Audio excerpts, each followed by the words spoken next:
السلام علیکم ورحمۃ اللہ وبرکاتہ۔ وعلیکم السلام ورحمۃ اللہ وبرکاتہ۔ نحمده ونصلی علی رسولہ الکریم، اما بعد فاعوذ باللہ من الشیطان الرجیم، بسم اللہ الرحمن الرحیم۔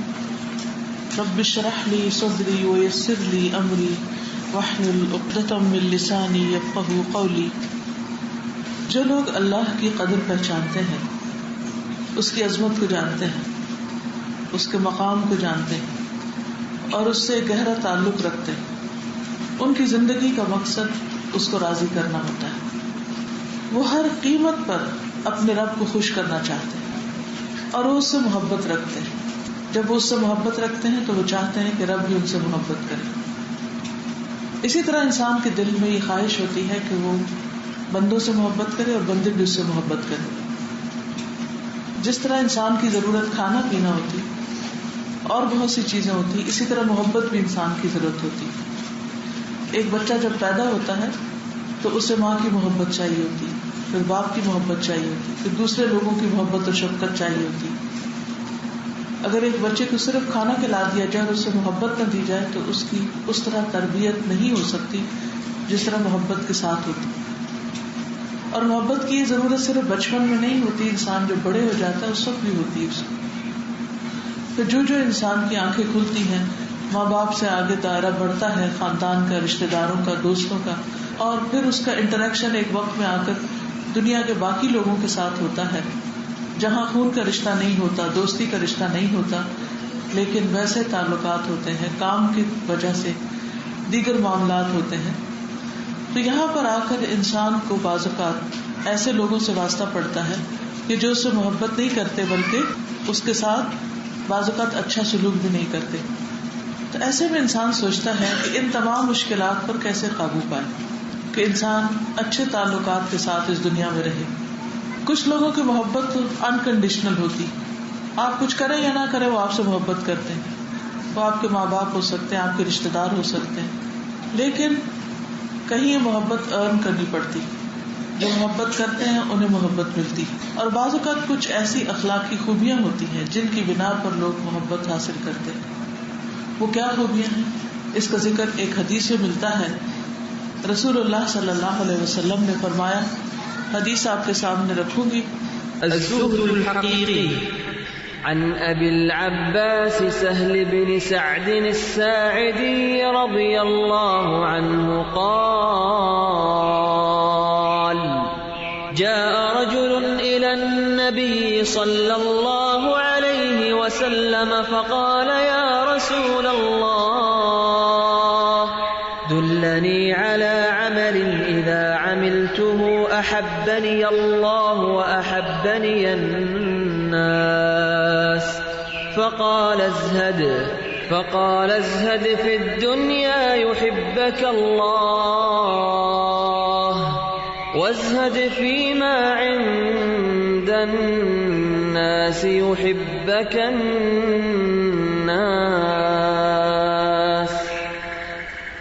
ابو العباس سہل بن سعد ساعدی بیان کرتے ہیں کہ ایک آدمی نے نبی صلی اللہ علیہ وسلم کی خدمت میں حاضر ہو کر عرض کیا، اے اللہ کے رسول صلی اللہ علیہ وسلم، مجھے ایسا عمل بتائیے کہ جب میں وہ کروں تو اللہ مجھ سے محبت کرے۔ ایسا کام بتا دیجئے کہ میں وہ کروں تو اللہ تعالیٰ مجھ سے محبت کرے اور لوگ بھی مجھ سے محبت کریں۔ آپ سب کا دل بھی یہی چاہتا ہوگا، تو اس کا جواب کیا ہے؟ آپ صلی اللہ علیہ وسلم نے فرمایا، دنیا سے بے رغبت ہو جاؤ، دنیا کا لالچ نہ رکھو، اللہ تم سے محبت کرے گا، اور لوگوں کے پاس جو کچھ ہے اس سے بے نیاز ہو جاؤ، یعنی لوگوں کے مال سے بھی اور لوگوں کے پاس جو بھی کچھ ہے اس کا لالچ نہ رکھو، لوگ تم سے محبت کریں گے۔ تو اللہ سبحانہ و تعالیٰ اور لوگوں کی محبت حاصل کرنے کا بہترین طریقہ رسول اللہ صلی اللہ علیہ وسلم نے ہمیں سکھا دیا۔ ایک اور روایت میں آتا ہے، ابراہیم بن ادہم کہتے ہیں کہ ایک آدمی نے نبی صلی اللہ علیہ وسلم کی خدمت میں حاضر ہو کر عرض کیا، اے اللہ کے رسول صلی اللہ علیہ وسلم، مجھے ایسا عمل بتا دیجیے کہ جب میں کروں تو اللہ مجھ سے محبت کرے اور لوگ بھی مجھ سے محبت کریں. آپ نے فرمایا وہ عمل جس کی وجہ سے اللہ تم سے محبت کرے گا وہ دنیا سے زہد اختیار کرنا ہے، اور وہ عمل جس کی وجہ سے لوگ تم سے محبت کریں گے وہ یہ ہے کہ دنیا کا سامان جو تمہارے ہاتھ میں ہے وہ ان کی طرف ڈال دو. یعنی جو تمہارے پاس ہے وہ دینے والے بن جاؤ، یعنی لینے سے زیادہ دینے والے بن جاؤ، تو بندے تم سے محبت کریں گے. یہاں آپ دیکھتے ہیں کہ اس شخص کا سوال بہت بڑا سوال تھا اور زندگی کا ایک بہت بڑا راز، ایک بہت بڑی حقیقت، ایک بہت بڑی سچائی کو پانے والا تھا. کیونکہ بہت سے لوگ اس بات کی کمپلین کرتے ہوئے ملتے ہیں کہ لوگ ان سے محبت نہیں کرتے، لوگ ان کی کیئر نہیں کرتے. خاندانی مسائل کو بھی آپ دیکھیے تو عموماً سسرال سے کیا شکایت ہوتی، یا شوہر سے کیا ہوتی، یا بعض اوقات رشتے داروں سے کیا ہوتی، ہمسایوں سے کیا ہوتی، کولیگز سے کیا ہوتی. یہ شکایت کس طرح ختم ہو؟ کیا صرف ڈیمانڈ کرنے سے، لوگوں سے مطالبہ کرنے سے، یا لوگوں کو کنونس کرنے سے، یا لوگوں کو اپنی خوبیاں بتانے سے کہ میں کون اور کیا ہوں تو تم لوگ میری کیئر کرو، مجھ سے محبت کرو. ان باتوں کی بنا پر محبت کبھی نہیں ملتی. آپ جو کچھ بھی ہو وہ اپنے لیے ہے. آپ کو محبت اس وقت ملے گی جب آپ اپنی ذات سے زیادہ دوسروں کی کیئر کرنے والے ہوں گے.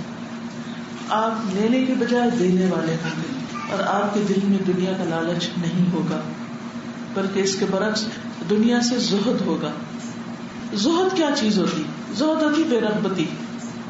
دنیا سے بے رغبتی یعنی دنیا سے صرف اتنی چیز لینا جتنی انسان کی ضرورت ہو، اور پھر وہ لے جو اسے آخرت میں فائدہ دے. یہ ہے اصل زہد. یعنی انسان دنیا سے جو کچھ بھی حاصل کرے وہ اس لیے کرے کہ یہ بھی اس کی آخرت میں فائدہ مند ہو. اور اسی طرح ایک اور لفظ بھی استعمال ہوتا ہے اور وہ ہے ورع. ورع کہتے ہیں دنیا کا وہ کام جو دین میں نقصان دہ ہے اس کو چھوڑ دینا. یعنی ہر وہ چیز جو دین کے راستے میں رکاوٹ بن رہی ہے اس سے دور ہو جانا، اور ہر وہ چیز جو آخرت کے فائدے میں ہے اس کی طرف رغبت کرنا، اس کی طرف آگے بڑھتے جانا. تو جب انسان کے اندر یہ کوالٹی پیدا ہو جاتی ہے کہ اللہ سبحانہ و تعالیٰ کی دی ہوئی نعمتیں اور دی ہوئی دنیا جو بھی اس کے پاس ہے وہ اس میں سے ایک ایک چیز کی طرف اس طرح دیکھتا ہے کہ اس سے مجھے آخرت کا کیا فائدہ ہو. جیسے ایک بزنس مین ہوتا ہے، تجارت کرنے والے لوگ ہوتے ہیں، تو ان کا دماغ ہر وقت بزنس میں چلتا ہے کہ وہ کس وقت کون سا کام کہاں انویسٹ کریں، کیا کریں، کون سی چیز شروع کریں کہ انہیں زیادہ سے زیادہ فائدہ ہو. انہیں خوب اچھی طرح پتا ہوتا ہے کہ سونے کی قیمت کیا ہے، اس وقت پراپرٹی کی قیمت کیا ہے، اس وقت کون سا بزنس اوپر جا رہا ہے، کون سا نیچے جا رہا ہے، اور وہ اسی میں انویسٹ کرتے ہیں. اسی طرح جو عقل مند انسان ہوتا ہے، جو آخرت کا چاہنے والا ہوتا ہے، جو اللہ کی محبت کا طلبگار ہوتا ہے، اس کو ہمیشہ اس بات کی فکر رہتی اور ہمیشہ اس بات کے پیچھے ہوتا ہے کہ وہ کون کون سے کام ہیں، وہ کون کون سی نیکیاں ہیں، وہ کون سے طریقے اور ذریعے ہیں کہ جن کے ذریعے میں اللہ سبحانہ و تعالیٰ کی محبت حاصل کر سکوں. اور اس کے لیے وہ چھوٹی نیکی اور بڑی نیکی کسی کو بھی ہاتھ سے جانے نہیں دیتا، جب تک جو جہاں بھی ممکن ہو وہ اس کو کرتا چلا جاتا ہے. اور اس کو کرنے کے لیے اسے دنیا کی زائد ضرورت چیزوں سے رغبت نہیں رہتی، کیونکہ اس کو وہ بوجھ لگتا ہے کہ یہ میری آخرت کے لیے نقصان دہ ہے، کیونکہ اس سے میرے وقت کا ایک بہت بڑا حصہ ان چیزوں کے پیچھے چلا جاتا ہے. اگر دیکھا جائے تو دنیا میں کسی بھی چیز کی کمی انسان کو نقصان نہیں دیتی، ایز لانگ ایز وہ کسی کا محتاج نہیں، وہ کسی کا ضرورت مند نہیں، وہ کسی کے آگے ہاتھ نہیں پھیلاتا. دنیا بہت تھوڑی دن کے لیے، بہت تھوڑی مدت کی، اور اس کی ویلیو بھی بہت تھوڑی. اگر پوری دنیا بھی کسی کو مل جائے تو آخرت کے مقابلے میں کچھ بھی نہیں ہے. اتنی بھی نہیں ہے جتنی جنت میں ایک کوڑا رکھنے کی جگہ ہے، ایک گز بھر جگہ، یعنی ایک اس میز کے ایک تیسرے حصے جتنی بھی نہیں. حدیث میں آتا ہے جنت میں تم میں سے کسی ایک کے کوڑے کی جگہ دنیا و ما فیہا سے بہتر ہے. اسی طرح ایک اور جگہ پر فرمایا فجر سے پہلے کی 2 رکعتیں، 2 سنتیں دنیا اور جو کچھ دنیا میں ہے ان سب سے بہتر ہے. لیکن کتنے ہی لوگ ہیں جو فجر کی نماز میں سستی کرتے ہیں، وقت پر نہیں اٹھتے، اور روزانہ اتنا بڑا نقصان کر لیتے ہیں. کیوں؟ اس لیے کہ رات دیر تک جاگتے ہیں تو صبح آنکھ نہیں کھلتی، یا رات کو ایسے مشاغل میں بیٹھے رہتے ہیں کہ انہیں صبح کی نماز کی فکر ہی نہیں ہوتی، یا اس کی کوئی اہمیت ہی نہیں ان کی طرف. دنیا اللہ کے نزدیک مچھر کے پر سے بھی زیادہ حقیر ہے.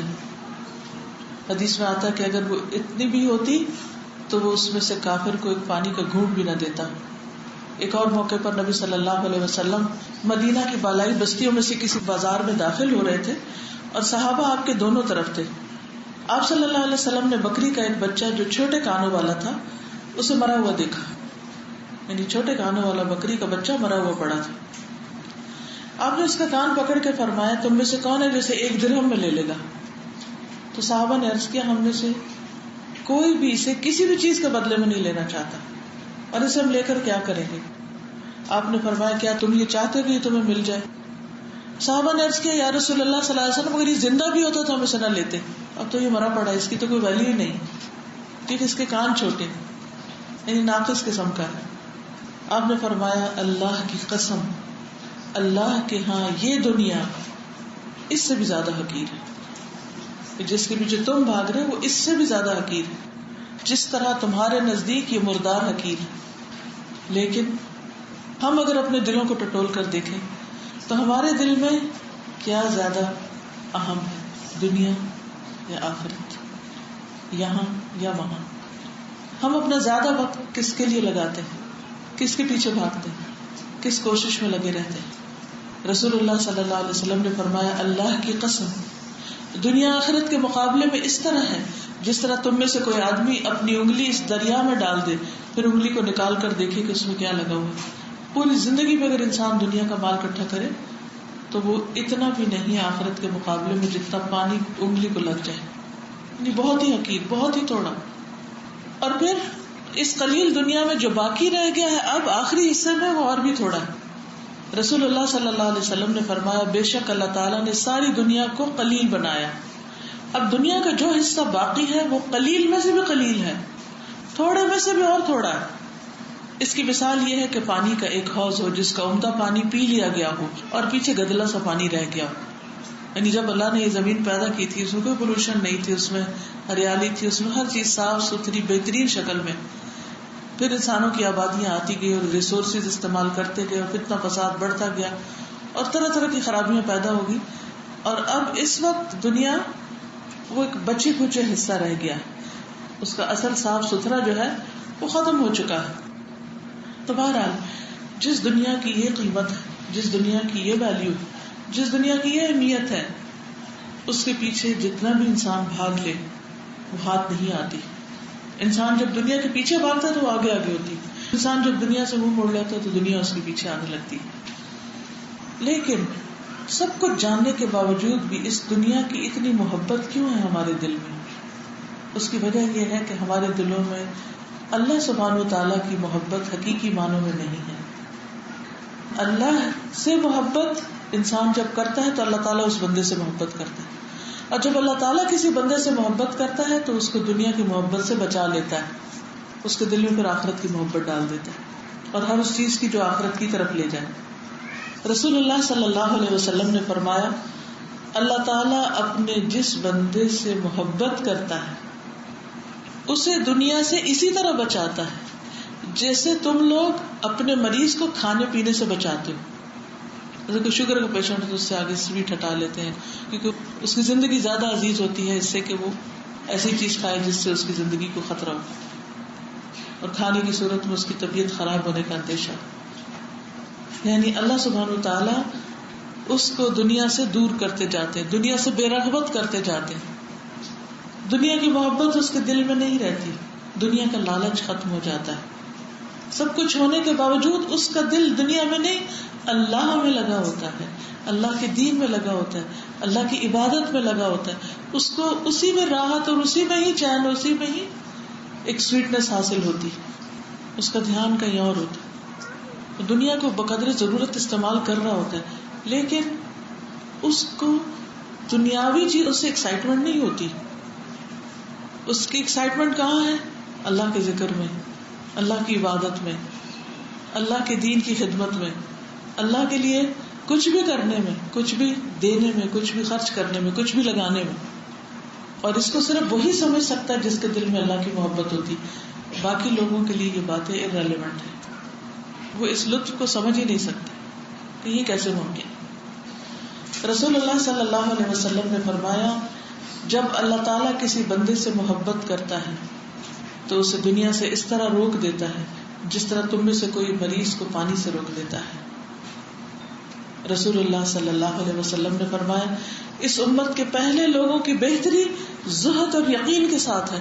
یعنی صحابہ کرام کے اندر جو بہتری تھی یا جس طرح ان کا کردار بہت عظیم تھا اور وہ بہت کچھ کر گئے دنیا میں، کیا راز تھا اس کے پیچھے. آج مسلمانوں کی تعداد اس کے مقابلے میں کئی سو گنا زیادہ ہے، لیکن اتنے زیادہ کثرت میں ہونے کے باوجود کچھ بھی نہیں کر پا رہے. اور اس دور میں ایک صحابی اگر کسی ایک جگہ چلا گیا تو اس نے کایا پلٹ دی اس علاقے کی، پورے ٹرینڈ چینج کر دی، پورے زمانے بدل گئے، علاقوں کا پورا کلچر بدل گیا. کیوں؟ ان کے اندر دو بڑی چیزیں تھی. ایک زہد تھا، دنیا کے لیے نہیں گئے تھے وہ، اور نہ دنیا حاصل کرنے کے لیے، بلکہ وہ دینے کے لیے گئے تھے. اب یاد ہوگا کہ جس وقت ربیع بن عامر ایران جاتے ہیں، ایران کی طرف لشکر کشی کرتے، تو ان کو جب کسریٰ کے دربار میں پیش کیا جاتا ہے تو وہ پوچھتا بھی تم لوگ کیا کرنے آئے یہاں پر؟ تو کہتے ہیں کہ ہم بندوں کو بندوں کی غلامی سے نکال کر اللہ کی غلامی میں دینے کے لیے آئے. یہ تھا ان کا مقصد. اور جس وقت ایران فتح ہوتا ہے تو سونے کے ڈھیر آتے ہیں ان کے پاس. ایک وہ کارپیٹ جو بادشاہ بچھایا کرتا تھا اپنی مجلس جمانے کے لیے، جو سونے کی تاروں سے بنا ہوا تھا اور اس میں نگینے جڑے ہوئے تھے، اور ایسی قیمتی چیزیں دنیا نے کہیں دیکھی نہیں تھی. کس طرح اس کو لپیٹ کے سمیٹ کے اس کے ٹکڑے کر کے مدینہ میں بھیجا گیا تھا. جب وہ وہاں پہنچا تو حضرت عمر رونے لگ گئے تھے. کہنے لگے کہ مجھے تمہارے فقر و فاقہ کا خوف نہیں ہے، مجھے خوف ہے کہ یہ دنیا جب تمہارے پاس آ جائے گی تو پھر تمہارا حال کیا ہوگا. پھر تم اس میں مشغول ہو جاؤ گے، تم اپنا اصل کام بھول جاؤ گے. اور یہ حقیقت ہے، آج اگر ہم اپنی اصل ذمہ داری بھولے ہوئے تو اسی وجہ سے کہ ہماری محبتوں کے معیار بدل گئے. ہماری محبت ان چیزوں میں چلی گئی ہے کہ جو ہمیں آخرت میں فائدہ دینے والی نہیں ہے. ہم ایک ایک چیز جمع کر رہے ہیں، اس کے نتیجے میں ہمارے پاس وقت نہیں بچتا کہ ہم صحیح سے ڈھنگ سے نماز ادا کر سکیں. ہمارے پاس مال نہیں بچتا کہ ہم صدقہ کر سکیں. ہمارے پاس ٹائم نہیں کہ ہم رشتے داروں کا خیال رکھ سکیں. ہم بہت سے اپنے فرائض سے صرف اس لیے غافل ہو گئے کہ دنیا کی محبت دلوں کو چھا گئی. تو آپ نے فرمایا اس امت کے پہلے لوگوں کی بہتری زہد اور یقین کے ساتھ ہے، اور اس امت کے آخری لوگ بخیلی اور آرزوؤں کی وجہ سے ہلاک ہوں گے. لمبی لمبی تمنائیں اور خواہشات اس کی وجہ سے ہلاک ہوں گے. پھر اسی طرح یہ ہے کہ دنیا کی زیب و زینت جتنی بھی بڑھاتے جائیں اس کی کوئی حد نہیں. ابو امامہ کہتے ہیں صحابہ کرام نے ایک روز رسول اللہ صلی اللہ علیہ وسلم کے سامنے دنیا کا تذکرہ کیا تو آپ نے فرمایا کیا تم سنتے نہیں کہ سادگی ایمان کا حصہ ہے، سادگی ایمان کی دلیل ہے، ترک زینت ایمان کی دلیل ہے. یعنی خشک اور سادہ زندگی گزارنا، دنیا کی بہت راحتیں اور آرام اور عیش و عشرت کو چھوڑ کر ایک سمپل لائف اختیار کرنا، یہ ایمان کی علامت ہے. حضرت علی کہتے ہیں کہ دنیا پیٹ پھیر کے جانے والی، چھوڑ دینے والی، بے وفا ہے، اور آخرت آنے والی. انسانوں میں دنیا اور آخرت دونوں کے چاہنے والے ہیں. کوئی دنیا چاہتا ہے اور کوئی آخرت چاہتا ہے. بس تم آخرت کے چاہنے والے بنو، دنیا کے چاہنے والے نہ بنو، کیونکہ آج تو کام ہی کام ہے، حساب نہیں، اور کل حساب ہی حساب ہے، اور عمل کا وقت باقی نہیں رہے گا. کل کچھ نہیں کر سکو گے. جو کرنا ہے آج کر لو. جتنے بھی دن ہیں، جتنے بھی گھنٹے ہیں زندگی کے، اس کو غنیمت سمجھو. پھر اسی طرح آپ نے فرمایا وہ آدمی کامیاب ہو گیا جس نے اسلام قبول کیا اور ضرورت اور کفایت کے مطابق اس کو روزی نصیب ہو گئی، اور اللہ نے اسے اپنی نعمتوں پر قناعت کی دولت دے دی کہ جو کچھ اس کے پاس ہے وہ اس پہ راضی ہے کہ بہت ہے میرے پاس، زیادہ کی لالچ نہیں دی.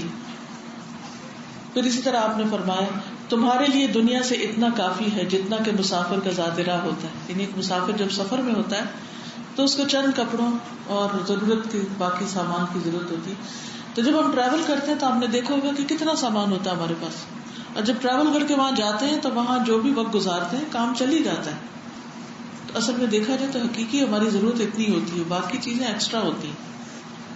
نبی صلی اللہ علیہ وسلم نے فرمایا یہ بات انسان کی سعادت مندی کی علامت ہے کہ اسے نیک پڑوسی، آرام دہ سواری اور کشادہ مکان میسر. یعنی انسان کی بیسک نیڈز کیا ہے؟ رہنے کے لیے گھر، ایک سواری جس پر وہ اپنے کمیوٹ کر سکے اپنی ضروریات پوری کرنے کے لیے، اور اچھا پڑوسی، اچھے کمپینین. یہ ہو جائے سمجھو کہ تم دنیا کے بادشاہ. نبی صلی اللہ علیہ وسلم نے فرمایا تم میں سے ہر ایک کو دنیا میں ایک خادم اور ایک سواری کافی ہونی چاہیے. کچھ سواریاں تو سواری کرنے کے لیے ہوتی ہے اور کچھ دکھانے کے لیے ہوتی ہے، صرف شوق پورا کرنے کے لیے، اور مال کا ایک بہت بڑا حصہ اس میں چلا جاتا ہے حالانکہ وہ ضرورت میں نہیں آتا. وہی مال کہیں اور بہترین جگہ پہ لگ سکتا ہے جس سے انسان اپنی آخرت کما سکتا ہے. حضرت عائشہ سے مروی ہے کہ رسول اللہ صلی اللہ علیہ وسلم ایک مرتبہ جہاد میں تشریف لے گئے. میں نے ایک نقش و نگار والا کپڑا لکڑی کے دروازے پر لٹکا دیا. جب آپ واپس تشریف لائے پردے کو دیکھا تو آپ کے چہرے پر میں نے ناپسندیدگی کے اثرات پہچان لیے. آپ نے فرمایا اللہ تعالیٰ ہمیں یہ حکم نہیں دیتا کہ ہم پتھروں اور مٹی کو کپڑا پہنائیں. حضرت عائشہ کہتی ہیں کہ رسول اللہ صلی اللہ علیہ وسلم میرے ہاں تشریف لائے تو ایک نرم گدا دیکھ کر پوچھا یہ کیا ہے؟ میں نے کہا اللہ کے رسول فلاں انصاریہ آئی تھی، اس نے آپ کا بستر دیکھا تو جا کے یہ بچھونا بھیج دیا. اس نے دیکھا کہ آپ کا بستر کچھ سخت ہے تو اس نے کہا ذرا نرم بھیج دیا. فرمایا یہ واپس کر دو. میں نے واپس نہ کیا کیونکہ مجھے پسند تھا کہ میرے گھر میں عورتوں کی عام طور پہ ایسی نفسیات ہوتی.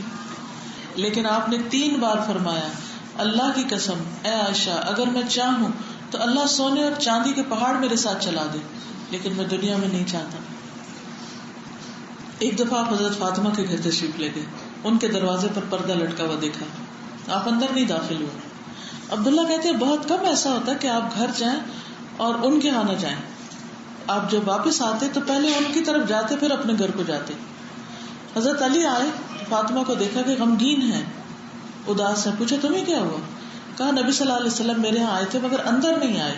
حضرت علی آپ کی خدمت میں پہنچے اور کہا اللہ کے رسول صلی اللہ علیہ وسلم فاطمہ کو یہ بات بڑی گراں گزری ہے کہ آپ آئے ہیں مگر اندر نہیں تشریف لائے. آپ نے فرمایا میں کیا اور دنیا کیا، مجھے دنیا سے کیا سروکار، میں کیا اور نقش و نگار دار پردہ کیا. چنانچہ حضرت فاطمہ کے پاس واپس گئے حضرت علی اور انہیں رسول اللہ صلی اللہ علیہ وسلم کی بات بتائی تو انہوں نے کہا رسول اللہ صلی اللہ علیہ وسلم سے پوچھے کہ میرے لیے کیا حکم ہے. آپ نے فرمایا اسے کہو کہ اسے فلاں کے پاس بھیج دے، اپنے گھر میں نہیں رکھے. اسی طرح یہ ہے کہ سجاوٹ کی جتنی چیزیں ہیں ان پر کوئی اجر نہیں، کوئی ثواب نہیں. نبی صلی اللہ علیہ وسلم نے فرمایا مسلمان کو ہر اس چیز پر ثواب ملتا ہے جسے وہ خرچ کرتا ہے مگر اس عمارت میں خرچ کرنے کا ثواب نہیں ملتا. یعنی محض ڈیکوریشنز میں اس کو کوئی اجر ثواب نہیں ملتا. پھر غیر ضروری چیزوں کا وبال. آپ نے فرمایا ہر تعمیر اپنے مالک کے لیے باعث وبال ہے مگر وہ جس کے بغیر چارہ نہ ہو. یعنی وہ ضرورت ہو کہ رہنے کو گھر چاہیے یا بستر چاہیے یا اور ضروری برتن چاہیے، باقی جو ایکسٹرا چیزیں وہ وبال ہیں. دنیا میں بھی وبال ہوتی ہے کہ ان سب کی کلیننگ کرو، سنبھالو، رکھو، اٹھاؤ ادھر سے ادھر، اور آخرت کے لیے بھی وہ باعث وبال ہو جاتی ہے کیونکہ ان میں مصروف ہو کے انسان کے اعمال میں لازماً کمی ہوتی. رسول اللہ صلی اللہ علیہ وسلم نے بستر کا ذکر کیا تو فرمایا ایک بستر آدمی کا، ایک بیوی کا، تیسرا مہمان کا، چوتھا شیطان کا. اور ہر شخص کو پتا ہے اس کے گھر میں کتنے مہمان آتے ہیں اور بستر کتنے استعمال ہوتے ہیں. بعض بستر صرف رکھے ہی رہتے ہیں، کبھی بھی استعمال نہیں ہوتے. پھر اسی طرح ناز و نام سے دور رہنا. نبی صلی اللہ علیہ وسلم نے فرمایا ناز و نعم کی زندگی سے بچو کیونکہ اللہ کے بندے ناز و نعم کی زندگی نہیں گزارتے، یعنی بہت لگژریس زندگی نہیں گزارتے. آپ نے فرمایا ریشم و دیبا کے کپڑے مت پہنو، یعنی مردوں کو خاص طور پر. نہ سونے چاندی کے برتن میں کھاؤ، نہ ان کی پلیٹوں میں کچھ کھاؤ، کیونکہ یہ چیزیں کفار کے لیے ہیں دنیا میں اور ہمارے لیے آخرت میں ہیں، وہاں ان کے لیے نہیں ہے. پھر اسی طرح آپ نے فرمایا جو شخص اللہ کی خاطر تواضع اختیار کرے، دکھاوے کے لیے نہیں کہ لوگوں کے سامنے درویش بنا رہے، اللہ کی خاطر تواضع اختیار کرے، عمدہ کپڑے پہننے کی قدرت رکھنے کے باوجود، یعنی you can afford precious clothes, expensive clothes، لیکن اس کے باوجود وہ ضرورت کا سادہ لباس پہنے، اللہ تعالیٰ اسے قیامت کے دن ساری مخلوق کے سامنے بلا کر یہ اختیار دے گا کہ وہ ایمان کے جوڑوں میں سے جسے چاہے پسند کر لے. بعض لوگ کے یہاں زہد کے معنی میں غلط فہمی پائی جاتی ہے. زہد کا معنی کیا ہے کہ ایسی چیزوں کو چھوڑنا جو آخرت میں فائدہ نہ دے. اس کا یہ مطلب نہیں ہے کہ وہ اچھے کپڑے نہ پہنے, کوئی مہنگی گاڑی نہ لے یا اچھا گھر نہ رکھے, یہ نہیں مطلب. جو چیز آخرت میں فائدہ دے رہی ہے اگر وہ مہنگی بھی ہے تو وہ زہد میں شامل ہوتی. لیکن اگر دکھاوے کے لیے اور محض اپنی ایک شان آن بان قائم کرنے کے لیے تو پھر نہیں. مثلا اگر آپ ایسی گاڑی لیتے ہیں جو ہر دوسرے دن خراب ہوتی ہے اور آپ کا وقت ضائع کر کے, اور آپ افورڈ کر سکتے ہیں مہنگی کار لینا صرف اس لیے تاکہ آپ اچھے طریقے سے اپنے دین کے کام کر سکیں, تو کوئی حرج نہیں. لیکن اگر آپ افورڈ نہیں کر سکتے تو سودی قرضے پہ گاڑی لے کے چلانے کی ضرورت ہے. تو جو ہے اسی پر ہی اکتفا کرنا چاہیے. لیکن اگر انسان کو اللہ نے دیا تو اسے استعمال کر سکتے. اسی طرح اگر آپ کا گھر ہے اور روز چھت ٹپک رہی ہے یا روز اس کا کچھ خراب ہو رہا ہے اور آپ کمفرٹیبل نہیں ہے اس میں, نہ آپ کی نماز صحیح ادا ہو رہی ہے, نہ ہی کوئی اور دین کا کام وہاں ہو سکتا ہے, تو آپ ایک صاف ستھرا اچھا بھلے کچھ مہنگا گھر بھی رکھے لیکن وہ آخرت کے اعتبار سے بڑے کام آ رہے ہیں. مثلاً آپ کو اللہ نے بڑا گھر دیا ہے, اس میں قرآن کی مجلسیں ہوتی ہیں, اس میں لوگوں کا آنا جانا ہے, ضرورت مند آتے ہیں, مسافر آتے ہیں, تو وہ آپ کے لیے باعث اجر ہے, وہ پھر باعث وبال نہیں ہے. ہاں آپ نہ کسی کو اندر پاؤں رکھنے دیتے ہیں, نہ آپ کسی کو کسی طرح ویلکم کرتے ہیں, نہ وہاں کوئی دین کی بات ہوتی ہے, اور صرف شو پیس سے بھرا ہوا ہے, صرف دکھاوے کا ہے, صرف ایک ڈسپلے سینٹر ہے, تو پھر وہ گھر باعث وبال ہے. تو ہر شخص یہ دیکھے کہ اس نے اس کو کس لحاظ سے فرینڈلی بنا رکھا ہے. پیپل فرینڈلی ہے, دین فرینڈلی ہے, عبادت فرینڈلی ہے, یا پھر صرف ڈیکوریشن فرینڈلی ہے. پھر اسی طرح یہ ہے کہ کھانے کے معاملے میں انسان وہ کھائے جس سے انسان کو طاقت حاصل ہو, غذائیت ہو, وہ نہیں کہ جو صرف زبان کے لیے ایک لذت ہو, یہ صرف ایک اس لیے کہ اللہ نے دیا ہے تو ہر روز ایک نیا ریسٹورینٹ ٹرائی کرے.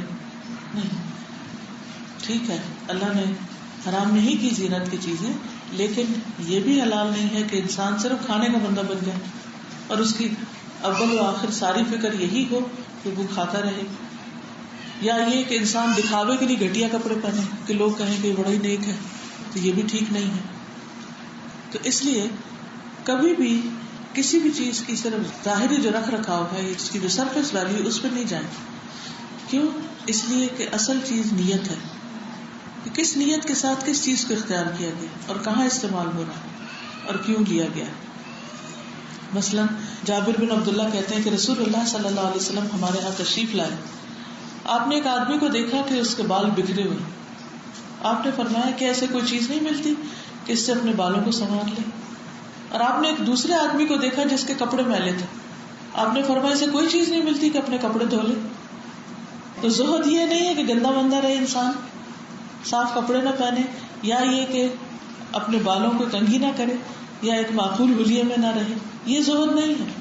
کیونکہ ہمارے یہاں اللہ والا ہونے کا مطلب کیا ہے؟ گندے بال, گندا جسم, اسمیل آ رہی ہو, پھٹے پرانے کپڑے ہوں, کیونکہ ہمیں دنیا سے کوئی رغبت نہیں.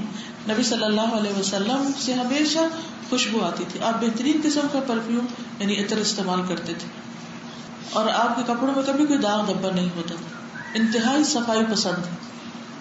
لیکن یہ نہیں کہ بہت قیمتی اور شاہانہ لباس ہر وقت پہنتے تھے, جو بھی ملتا لیکن وہ ایک معقول ڈریس ہوتا تھا. پھر اسی طرح اللہ سبحانہ وتعالیٰ کو یہ بھی پسند ہے کہ جو نعمتیں اس نے بندے کو دی ہیں ان کا اثر بندے پہ نظر آئے, یعنی بندہ ان کو استعمال کرے, ان کو صرف رکھ نہ چھوڑے, بخل نہ کرے. پھر اسی طرح اگر پسند کا کھانا آپ کے سامنے آئے تو اس کو کھا لے, صرف اس لیے نہیں چھوڑے کہ ہائے لوگ کہیں گے اچھا یہ بھی کھا لیتا ہے, یہ بھی کھا لیتا ہے, اس طرح تو لوگ مجھے زاہد نہیں سمجھیں گے. اس نیت سے اگر چھوڑا تو کوئی ثواب نہیں. نبی صلی اللہ علیہ وسلم ایک دعوت میں شریک تھے, آپ کی خدمت میں دستی کا گوشت پیش کیا گیا, آپ کو یہ بہت پسند تھا, تو آپ صلی اللہ علیہ وسلم نے دستی کی ہڈی کا گوشت دانتوں سے نکال کے کھایا, اتنے اچھے سے مزے سے کھایا, اس کو خوب انجوائے کیا. تو بعض اوقات ہم جھوٹا تکلف کرتے ہیں, ہمارا دل ہوتا ہے کوئی چیز کھا لیں, لیکن ہم اس لیے ڈر کے مارے نہیں کھاتے کہ اچھا لوگ کیا کہیں گے, یہ اچھا یہ کھا رہے ہیں. تو جو کام لوگوں کے لیے چھوڑا جائے یا لوگوں کے لیے نہ کیا جائے اس کا کوئی ثواب نہیں, کیونکہ اللہ نے حلال چیز منع نہیں کی. کلوا واشربوا ولا تسرفوا, کھاؤ اور پیو، اسراف نہ کرو، حد سے نہ بڑھو. حضرت انس کہتے ہیں کہ ایک مرتبہ میں ایک پیالے میں کدو لے کر نبی صلی اللہ علیہ وسلم کی خدمت میں حاضر ہوا. آپ کو کدو بہت پسند تھا، اس لیے آپ اسے اپنی انگلیوں سے تلاش کرنے لگے، اسے چن چن کے کھا رہے تھے. یعنی باقی بھی سالن تھا لیکن اسے پسند کا نکال کے کھا رہے تھے. تو اپنی پسند کا کھانے میں کوئی حرج نہیں ہے، اصلاً وہ آپ کی صحت کے لیے نقصان دہ نہ ہو.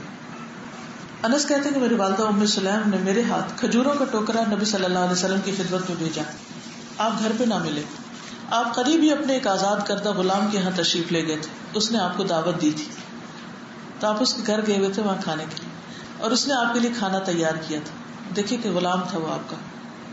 میں خدمت میں حاضر ہوا، آپ کھانا کھا رہے تھے. آپ نے مجھے بھی اپنے ساتھ کھانا کھانے کی دعوت دی. ان صاحب نے گوشت میں کدو ڈال کر سرید بنا رکھا تھا. میں نے دیکھا کہ آپ کو کدو اچھا لگتا ہے تو میں اس کدو کے ٹکڑے برتن کے اطراف میں جمع کر کے آپ کے قریب کرنے لگا. یعنی وہ جب پہلے دیکھا نا کہ پسند ہے تو اگلی دفعہ انہوں نے چن چن کے پاس کر دیا. جب ہم لوگوں نے کھانا کھا لیا تو آپ صلی اللہ علیہ وسلم گھر تشریف لے گئے. میں نے کھجوروں کا ٹوکرا آپ کے سامنے رکھ دیا. آپ نے کھجوریں کھانی اور تقسیم کرنی شروع کر دی حتیٰ کہ ختم کر کے فارغ ہو کے، یعنی خود بھی کھا لی اور سب کو بھی دے دی، سب کام تمام کر دیا. جو چیز منع ہے وہ اسراف ہے. اسراف کیا ہے؟ اپنی وسعت سے بڑھ کے خرچ کرنا. یعنی آپ کے پاس پیسے کوئی نہیں ہے، قرضہ اٹھا اٹھا کے آپ عیش و عشرت کر رہے ہیں. دس از رانگ. آپ دیکھیں کتنے ہی لوگ ہوتے ہیں جو صرف نمائشی زندگی بسر کرنے کے لیے سود میں بال بال جکڑے ہوئے ہوتے ہیں. ہر چیز لون پہ، ہر چیز قرضے سے. کیا ہے؟ خواہشات ہے.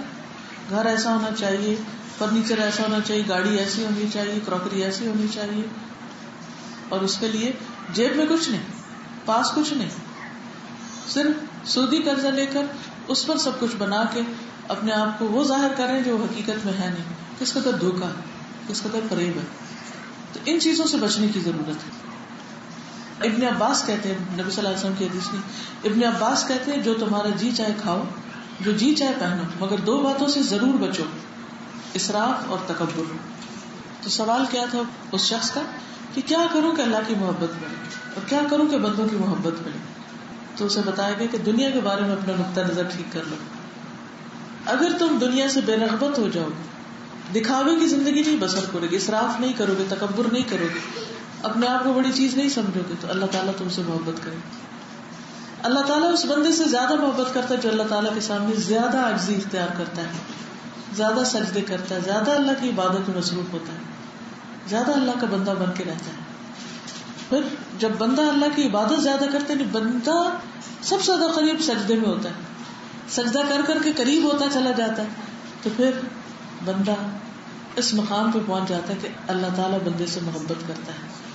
جب اللہ تعالیٰ بندے سے محبت کرتا ہے تو اللہ تعالیٰ جبریل کو بلاتے ہیں، میں فلاں بندے سے محبت کرتا ہوں، تم بھی کرو. پھر جبریل محبت کرتے، پھر وہ آسمان والوں میں آواز لگاتے ہیں، سب کو بتاتے ہیں کہ اللہ تعالیٰ فلاں بندے سے محبت کرتے، اے آسمان والوں تم سب اس سے محبت کرو. پھر اللہ تعالیٰ وہ محبت دنیا میں اتار دیتے ہیں. اس کے بعد وہ زمین میں بھی محبوب بن جاتا ہے. لیکن بندوں کا محبوب کیسے بنتا ہے اور اللہ کا محبوب کیسے بنتا ہے؟ جب بندہ وہ کام کرتا ہے جو اللہ کی پسند کے ہیں، اپنی ذاتی پسند کے نہیں. کیونکہ بہت دفعہ ہم کیا کرتے ہیں، اپنی پرسنل پریفرنس پہ جاتے ہیں. مجھے یہ اچھا لگتا ہے، مجھے یہ اچھا نہیں لگتا. بھائی اس کو مت دیکھو تمہیں کیا اچھا لگتا ہے، یہ دیکھو اللہ کو اچھا لگتا ہے. اگر اللہ کو اچھا لگتا ہے کر ڈالو، کیونکہ اللہ کی عبادت کر رہے ہیں نا، اپنے نفس کی تھوڑی کر رہے ہیں. اللہ تعالیٰ فرماتے ہیں لے لو تو لے لو، کہتے رک جاؤ رک جاؤ، یہ دے دو دے دو، یہ میں نے لے لیا صبر کرو، ہاں صبر کرو. تو جب بندہ اللہ کی مرضی کے مطابق ڈھل جاتا ہے، جو وہ چاہے وہ اس کی چاہت ہوتی ہے، تو پھر اللہ سبحانہ تعالیٰ کی محبت اس کو نصیب ہوتی ہے. اور پھر دوسری چیز کیا بتائی کہ لوگوں سے بے نیازی اختیار کرو. جو لوگوں کے پاس ہے اس سے لالچ نہ رکھو، تو لوگ تم سے محبت کریں گے. اب جب لالچ نہیں ہوگی تو آپ کسی سے سوال نہیں کریں گے کہ مجھے یہ دے دو وہ دے دو وہ دے دو. دل میں لالچ ہے ہی نہیں، تو آپ کیوں کسی کے سامان پہ کسی کے مال پہ نظر رکھیں گے؟ اور اس دنیا کی محبت کی وجہ سے کسی سے محبت نہیں کریں گے کہ وہ اس کے پاس اتنا کچھ ہے چلو اس سے محبت کر لیں تاکہ وہ دنیا کا مال ہمیں بھی دے دے کچھ. یہ کس کا گھٹیا سوچ ہے. تو دوستی، دشمنی، محبت، نفرت صرف اللہ کی خاطر ہونی چاہیے. اور جب ایک انسان اللہ کی خاطر کسی سے محبت کرتا ہے تو وہ پھر اس کی شکل و صورت یا اس کے مال سے نہیں کرتے.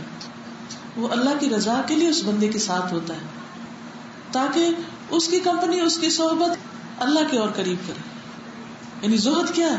ہر اس چیز کے قریب ہونا جو اللہ کے قریب کر دے، اور ہر اس چیز سے بے رغبت ہونا جو اللہ سے دور کرنے والی ہو. تو جب انسان کے اندر یہ چیز آتی ہے تو نہ صرف یہ کہ اللہ کی محبت حاصل ہوتی بلکہ بندوں کی محبت بھی حاصل ہو جاتی ہے. کیونکہ آپ کسی سے ملیں گے نہ اس سے کچھ مانگیں گے، اور آپ کسی پہ بوجھ نہیں بنے گی، کسی کو تکلیف دینے والے نہیں ہوں گے، بلکہ خیر بانٹنے والے ہوں گے، دینے والے ہوں گے، ہر وقت خیر خواہی کرنے والے ہوں گے. تو جب آپ کے دل میں لوگوں کی خیر خواہی ہوگی، بھلائی ہوگی، سنسیئرٹی ہوگی، تو پھر نتیجتاً جواباً کیا ملے گا؟ آپ کو بھی وہ خیر اور بھلائی نصیب ہوگی. قرآن مجید میں اللہ تعالیٰ فرماتے ہیں وَلَا تَمُدَّنَّ عَيْنَيْكَ إِلَى مَا مَتَّعْنَا بِهِ أَزْوَاجًا مِّنْهُمْ زَهْرَةَ الْحَيَاةِ الدُّنْيَا لِنَفْتِنَهُمْ فِيهِ وَرِزْقُ رَبِّكَ خَيْرٌ وَأَبْقَىٰ. اور آپ ان چیزوں کی طرف نظر بھی نہ اٹھائیے جو ہم نے مختلف قسم کے لوگوں کو دنیاوی زندگی کی زینت کے لیے دے رکھی ہے.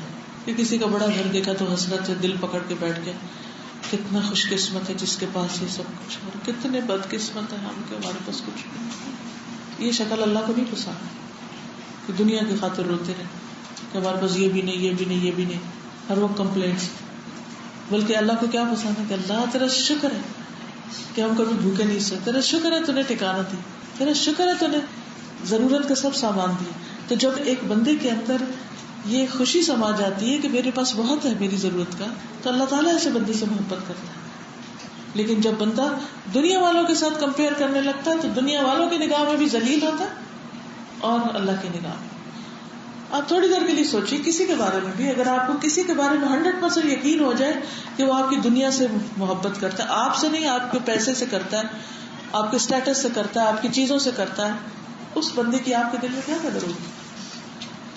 یعنی وہ آپ کے دین کی وجہ سے نہیں، آپ کے اخلاق کی وجہ سے نہیں، آپ کے دین کے کام میں مددگار ہونے کی وجہ سے نہیں، مال کی وجہ سے.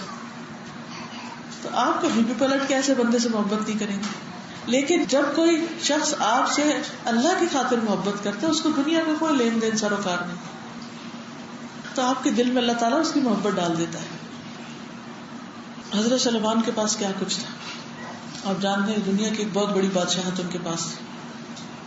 جب ملکہ بلقیس نے ان کو تحفے بھیجے تو انہوں نے کیا کہا؟ انہوں نے کہا کیا تم مال سے میری مدد کرتے، مال دے کے مجھے خوش کرنا چاہتے ہو؟ جو کچھ اللہ نے مجھے دیا وہ اس سے بہتر ہے، تم اپنے تحفے پہ خود ہی خوش ہوتے رہو. بل انتم بہدیتکم تفرحون، بلکہ تم ہی اپنے تحفے پہ خوش ہوتے ہو. مجھے مال نہیں چاہیے تم سے، مجھے تم سے اللہ کی اطاعت چاہیے. اللہ تعالی علیہ واتونی مسلمین، مجھے تمہارا اسلام چاہیے، تمہارا مال نہیں چاہیے. پھر اسی طرح دنیا کی چیزوں پر تعجب نہیں ہونا چاہیے، واہ یہ کتنا خوبصورت ہے، یہ کتنا اچھا ہے، یہ تو بہت ہی اچھا ہے، یہ وہ میرے پاس، یہ کسی چیز پہ دل رکے نہ، اور کی لالچ. ایک دفعہ حضور صلی اللہ علیہ وسلم نے دوما کے سردار کو قیدر کی طرف ایک لشکر بھیجا. اس نے رسول اللہ صلی اللہ علیہ وسلم کے لیے ایک جبہ دیباج کا جو سونے سے بنا ہوا تھا وہ بھیجا، بہت ہی قیمتی ڈریس، سونے کی تاروں سے بنا. رسول اللہ صلی اللہ علیہ وسلم نے اس کو پہنا اور ممبر پر کھڑے ہوئے. اس وقت سونا حرام نہیں ہوگا، اور بیٹھ گئے. آپ نے گفتگو نہیں فرمائی، سر اچھا سا لباس پہن کے آ کے بیٹھ گئے صحابہ کے بیچ میں. پھر آپ نیچے اتر آئے، کچھ بھی نہیں کہا، آئے بیٹھے پھر اتر گئے. جب اترے تو لوگ آپ کے کپڑے کو ہاتھ سے چھو کے دیکھنے لگے کیونکہ پہلی دفعہ اتنا خوبصورت کپڑا دیکھا. آپ نے فرمایا تم لوگ اس پہ تعجب کر رہے ہو، بہت اچھا لگ رہا تمہیں، بہت ایکسائٹیڈ ہو. سعد بن معاذ کے رومال جنت میں اس سے بہتر ہے. فوراً نگاہ پھیر دی، مت دیکھو اس کو، جنت کی چیزوں کو دیکھو، جنت کی طرف رغبت کرو. تو جب کبھی دنیا کی تھوڑی سی بھی لالچ آنے لگے تو فوراً سوچو کہ جنت اس سے کہیں بہتر ہے. اور اگر آج دنیا میں اللہ نے نہیں دیا تو ہمیں اتنا راضی کرنا چاہیے اللہ کو کہ کل سب کچھ مل جائے جو ہمیشہ کے لیے. والآخرۃ خیر وابقیٰ. حضرت عائشہ کہتی ہیں کہ ہمارے پاس ایک پردہ تھا، کرٹن تھا، جس پر کسی پرندے کی تصویر بنی ہوئی تھی. جب کوئی آدمی گھر میں داخل ہوتا سب سے پہلے ادھر دیکھتا. تو نبی صلی اللہ علیہ وسلم نے مجھ سے فرمایا اس کو بدل دو. میں جب بھی گھر آتا ہوں اس وقت میری نظر پڑتی ہے تو مجھے دنیا یاد آ جاتی ہے. جیسے لوگ گھروں میں تصویریں لٹکا کے رکھتے ہیں تو ان کو دیکھ کے کیا یاد آتا ہے. تو اسی طرح پرندے بھی ہوں تو ان کو دیکھ کے دنیا یاد آتی. تو ایسی چیزیں لگانی چاہیے جن کو دیکھ کر اللہ یاد آئے, آخرت یاد آئے. پھر اسی طرح کھانے پینے کی چیزوں کا بھی لالچ نہیں ہونا چاہیے کہ اچھا اب یہی پکایا, یہی رہ گیا تھا, یہ نہیں اچھا, وہ نہیں اچھا. پھر اسی طرح لوگوں سے مانگنا نہیں چاہیے, اشارہ بھی نہیں کرنا چاہیے کہ فلاں چیز مجھے بہت اچھی لگتی, اور اس نیت سے کہ دوسرا اس کو دے دے. مثلا کسی کا پین دیکھے تو آپ کو یہ تو بہت ہی اچھا پین ہے, اب یہ کیا ہے, دوسرا کہے کہ شاید اس کو یہ پین چاہیے. اسی طرح اگر کسی کی گھڑی دیکھیں یا کوئی کپڑا دیکھیں تو آپ اس کی تعریف شروع کر دیں. اس طرح کی باتیں کرنا, دوسروں کی چیزیں مانگ لینا ان سے, یہ دے دیں وہ دے دیں, یہ دلوں سے محبت ختم کرتا ہے. ابن عباس کہتے ہیں نبی صلی اللہ علیہ وسلم نے فرمایا لوگوں سے بے نیاز ہو جاؤ اگرچہ مسواک کی لکڑی کیوں نہ. سبحان اللہ. لوگوں سے بے نیاز ہو جاؤ اگرچہ مسواک کی لکڑی ہی کیوں نہ ہو, یعنی وہ بھی نہ مانگو. شدید بھوک میں بھی لوگوں سے مانگنے سے بچنا. ابو ہریرہ کہتے ہیں کہ میں شدید بھوک کی وجہ سے زمین پر پیٹ کے بل لیٹ جاتا تھا, یعنی اتنے کریمپس پڑتے تھے پیٹ میں, کبھی پیٹ پہ پتھر باندھ لیتا تھا کیونکہ ان کو کوئی آمدنی کا ذریعہ نہیں تھا. ایک دن میں اس راستے پہ بیٹھ گیا جس سے صحابہ گزرتے تھے. ابو بکر گزرے, میں نے انہیں کتاب اللہ کی ایک آیت کے بارے میں پوچھا, اور میرے پوچھنے کا مقصد یہ تھا کہ مجھے کچھ کھلا دیں, مگر وہ چلے گئے, کچھ نہیں کیا. پھر عمر گزرے, میں نے ان سے بھی ایک آیت کے بارے میں پوچھا, پوچھنے کا مقصد کیا تھا کہ مجھے کچھ کھلا دیں, یعنی میری حالت کو دیکھیں, کچھ سمجھ جائیں. وہ بھی گزر گئے, کچھ نہیں کہا.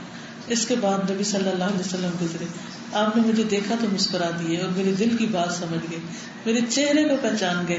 آپ نے فرمایا ابا ہر, میں نے کہا لبیک یا رسول اللہ. فرمایا میرے ساتھ آ جاؤ. یہ تھی نا آپ کی وہ محبت اور رحمت جو آپ کے دل میں تھی, جو لوگوں کے اندر کی بھوک تک کو محسوس کر لے. ہر ایک کو دوسرے کا درد محسوس نہیں ہوتا, دوسرے کی ضرورت محسوس نہیں ہوتی. بعض اوقات بڑے بڑے عقل مند اور سمجھدار انسان اس میں دھوکہ کھا جاتے ہیں, وہ دوسرے کی بات نہیں سمجھ پاتے. لیکن رسول اللہ صلی اللہ علیہ وسلم کی لوگوں میں دلچسپی کا کیا عالم تھا کہ وہ ان کے کہے بغیر ان کی ضروریات محسوس کر لیا کرتے تھے. پھر اسی طرح یہ کہ انسان ہے, کبھی ضرورت پڑ جاتی ہے, کچھ لین دین کی معاملات ہوتے ہیں, کبھی اللہ کا نام لے کر نہیں مانگنا چاہیے کہ میں اللہ کا واسطہ دیتا ہوں کہ یہ دے دو. اللہ کا نام استعمال نہ کرے. نبی صلی اللہ علیہ وسلم نے فرمایا وہ آدمی ملعون ہے, یعنی اس پہ لعنت ہے, جس نے اللہ کی ذات کا واسطہ دے کر بلا ضرورت سوال کیا, اور وہ بھی ملعون ہے جس سے اللہ کی ذات کے واسطے سے سوال کیا گیا اور اس نے کچھ نہ دیا. اول تو کرنا نہیں چاہیے, لیکن کوئی آ کے کرے تو پھر کچھ نہ کچھ اسے ضرور دے دے, کیونکہ اس نے اللہ کا نام لے لیا, اس کو گواہ بنا لیا. پھر اسی طرح یہ ہے کہ بعض اوقات کچھ لوگوں کو مانگنے کی عادت پڑ جاتی, تو ان کو سمجھانا بھی چاہیے. نبی صلی اللہ علیہ وسلم لوگوں کی یہ تربیت بھی کیا کرتے تھے. حکیم بن حزام کہتے ہیں کہ ایک دفعہ میں نے آپ سے کچھ مانگا, آپ نے مجھے دے دیا, میں نے پھر مانگا, پھر دے دیا, پھر مانگا, پھر دے دیا, پھر مانگا, تو آپ نے فرمایا اے حکیم, یہ دولت بڑی سرسبز اور بہت شیریں, بہت سویٹ ہے, لیکن جو شخص اپنے دل کو سخی رکھے, یعنی اس کا دل بڑا ہو, تو اللہ تعالیٰ اس کو بے نیاز کر دے گا, اس کے مال میں برکت ہو جائے گی. اور جو لالچ کے ساتھ لے تو اس کی دولت میں کبھی برکت نہیں ہوگی کہ لالچ یہ مل جائے, یہ مل جائے, یہاں سے بھی لے لوں, وہاں سے بھی اکٹھا کر لوں. اس کا حال اس شخص کا ہوگا جو کھاتا ہے لیکن اس کا پیٹ نہیں بھرتا. پھر فرمایا یاد رکھو اوپر کا ہاتھ نیچے والے ہاتھ سے بہتر. حکیم بن حزام نے کہا میں نے عرض کی اس ذات کی قسم جس نے آپ کو سچائی کے ساتھ مبعوث کیا, اب اس کے بعد میں کسی سے کوئی چیز نہیں لوں گا حتیٰ کہ اس دنیا سے جدا ہو جاؤں. حکیم بن حزام رسول اللہ صلی اللہ علیہ وسلم کے بعد اس طرح کی کوئی چیز کسی سے نہیں لیتے رہے یہاں تک کہ وفات پا گئی, کبھی کسی سے کوئی چیز نہیں لی انہوں نے.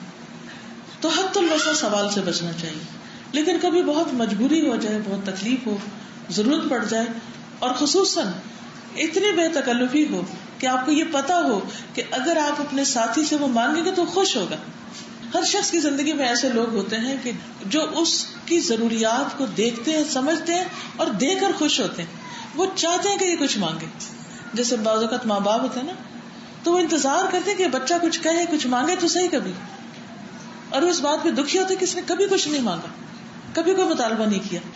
اسی طرح رشتے داروں میں, فرینڈز میں, ایسے ہوتے ہیں کہ جو کبھی آپ سے کچھ بھی نہیں مانگیں گے، کوئی بھی ضرورت کی چیز، لیکن بعض لوگوں کے بارے میں جب آپ کو پتا ہوتا ہے کہ وہ خوش ہوں گے تو ان سے کہنے میں بھی کوئی حرج نہیں ہوتا. جو ہوتا نا بے تکلف دوست یار ہوتے، چلو آج آئس کریم کھلاؤ، تو پتا ہے کہ یہ آئس کریم کھلا کے بہت خوش ہوگا، اس کو تو موقع ملنا چاہیے آئس کریم کھلانے کا. تو اسی طرح ایک دفعہ نبی صلی اللہ علیہ وسلم گھر تشریف لائے تو دیکھا کہ گوشت پک رہا ہے. تو آپ نے فرمایا یہ کیا پک رہا ہے؟ تو بتایا گیا کہ یہ وہ گوشت ہے جو بریرہ کو صدقے میں ملا تھا. تو آپ نے فرمایا وہ اس کے لیے صدقہ اور ہمارے لیے ہدیہ ہے، کیونکہ بریرہ جو تھی وہ حضرت عائشہ کی خادمہ تھی، تو یعنی کہ گھر میں رہنے والی تھی، بے تکلف تھی. اسی طرح صحابہ کرام کے ساتھ جو رشتہ تھا، تو آپ دیکھیں گے کہ کئی واقعات ایسے ملتے ہیں کہ جس میں آپ نے صحابہ سے کہا کہ اچھا میرا حصہ بھی لگاؤ، مجھے بھی دو.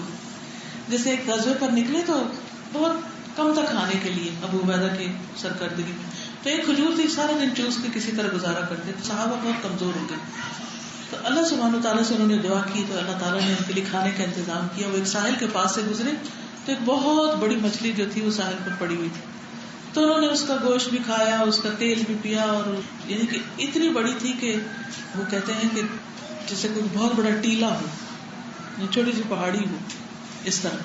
کہتے ہیں کہ ہم 1 مہینہ وہیں رہے اور ہماری تعداد 300 تھی. ہم کھاتے رہے یہاں تک کہ ہم فربا ہو گئے. پھر ہم حضور صلی اللہ علیہ وسلم کے پاس حاضر ہوئے. آپ نے عرض کیا وہ رزق تھا جو اللہ نے تمہارے لیے نکالا تھا، کیا اس میں سے تمہارے پاس کچھ اور بھی ہے تو ہمیں بھی کھلاؤ. چنانچہ ہم نے اس میں سے رسول اللہ صلی اللہ علیہ وسلم کی خدمت میں بھیجا تو آپ نے اسے تناول کیا، یعنی خوشی سے کھایا. پھر اسی طرح وہ وقت بھی یاد ہوگا کہ جب کچھ صحابہ جو تھے کہیں جا رہے تھے تو راستے میں ایک بستی میں رکے تو ان سے کھانا مانگا، کیونکہ وہ اس زمانے میں مہمانی حق ہوتی تھی بستی والوں کا، تو انہوں نے نہیں دیا. تو ان کے سردار کو بچھو نے کاٹ لیا. تو انہوں نے کہا کہ ہم تب علاج کریں گے جب اتنا اور اتنا تم طے کرو گے ہمارے ساتھ، کیونکہ انہوں نے حق مہمانی ادا نہیں کیا تھا. یہ اسلام میں اجازت ہے کہ انسان وہاں پر پھر مانگ سکتا ہے، جہاں اس کے کھانے کے لیے کچھ بھی نہ ہو تو اپنی ضرورت دوسرے کے سامنے رکھ سکتا ہے. بہرحال انہوں نے اس پہ دم کیا اور ان کا سردار ٹھیک ہو گیا. تو جتنی بکریاں طے کی تھی وہ سب انہوں نے لے لی اور مدینہ آ گئے. کہا کہ ہم اس وقت تک اس کو ہاتھ نہیں لگائیں گے جب تک نبی صلی اللہ علیہ وسلم سے نہ پوچھ لیں. جب آپ سے پوچھا گیا تو آپ مسکرائے، فرمایا تمہیں کیسے معلوم ہوا تھا کہ سورۃ فاتحہ سے دم بھی کیا جا سکتا؟ ان بکریوں کو لے لو اور اس میں سے میرا حصہ بھی رکھو. تو یہ لالچ کی وجہ سے نہیں مانگنا تھا، بلکہ ان کو بتانے کے لیے کہ یہ حلال ہے، کھایا جا سکتا ہے، اور آپ خود کھا کے بتانا چاہتے تھے.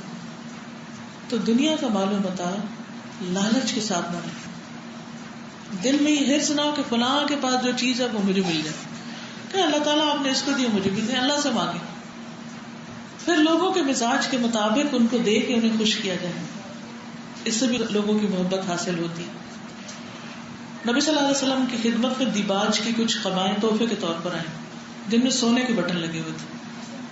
تو آپ نے انہیں اپنے چند صحابہ میں تقسیم کر دیا اور ایک قبا مخرمہ بن نوفل کے لیے رکھ لی. پھر مخرمہ آئے اور ان کے ساتھ ان کے بیٹے بھی آئے.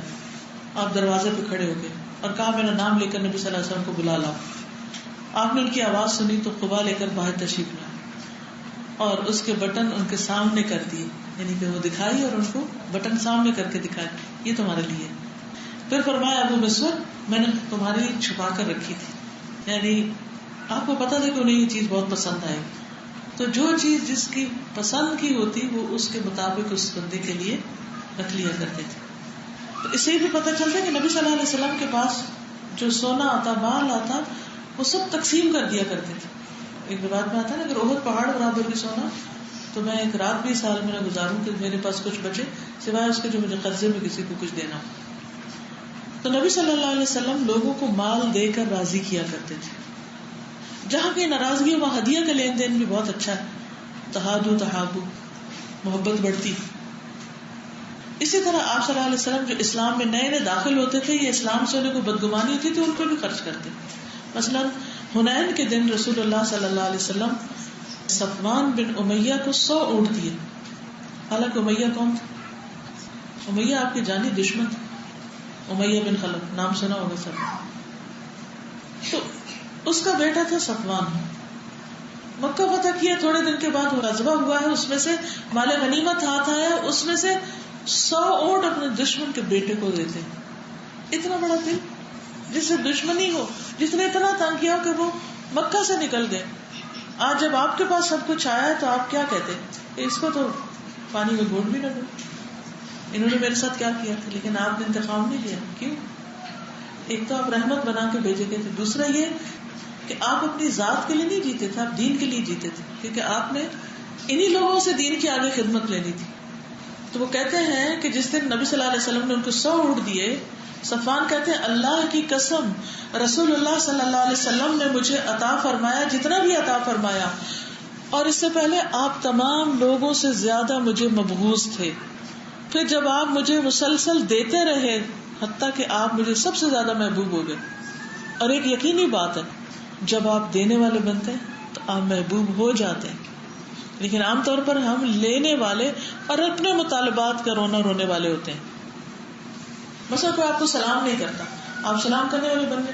کوئی آپ کو دیکھ کے نہیں مسکراتا، آپ مسکرانے والے بن گئے. کوئی آپ سے نہیں ملنا چاہتا، آپ جا کے اس سے مل لیں. کوئی آپ سے دور دور رہتا ہے، کھچا کھچا رہتا ہے، آپ خود آگے بڑھ کے مل لیں. کیا فرق پڑتا ہے؟ کیا جائے گا؟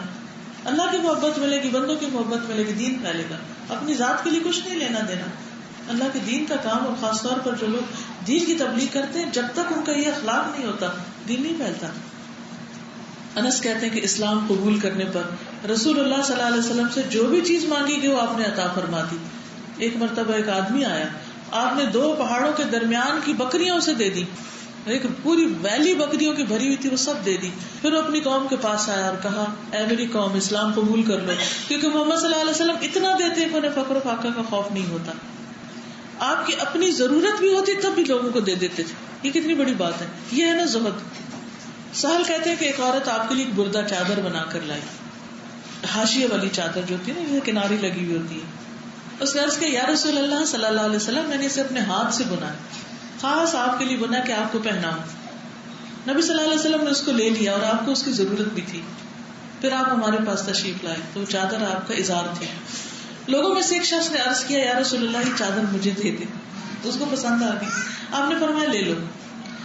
نبی صلی اللہ علیہ وسلم مجلس میں کچھ دیر بیٹھنے کے بعد وہاں سے اٹھے اور اندر تشریف لے گئے اور جا کر اس چادر کو اتار کے طے کر کے اس کے پاس بھیج دیا.